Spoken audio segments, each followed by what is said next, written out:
جلال پور پیروالا سے گیلےوال جانے والا مرکزی روڈ حالیہ سیلاب کے باعث شدید ٹوٹ پھوٹ کا شکار ہو گیا ہے، جس کی وجہ سے روزانہ سفر کرنے والے سینکڑوں افراد کو سخت مشکلات کا سامنا ہے۔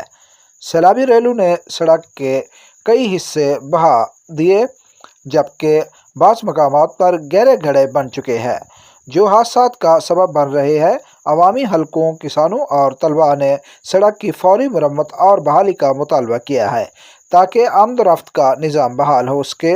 علاقہ مکینوں کا کہنا ہے کہ بارہا حکام کو شکایات درج کرانے کے باوجود کوئی عملی قدم نہیں اٹھایا گیا۔ مقامی افراد نے حکومت سے مطالبہ کیا ہے کہ سڑک کی ہنگامی بنیادوں پر مرمت کی جائے تاکہ معمولات زندگی بحال ہو سکے۔ اس روڈ کی ٹوٹ پھوٹ سے کرم علی والا، چکوک، گیلےوال، بستی، ملوک، دنیا پور جانے والے مسافر زیادہ پریشان ہیں۔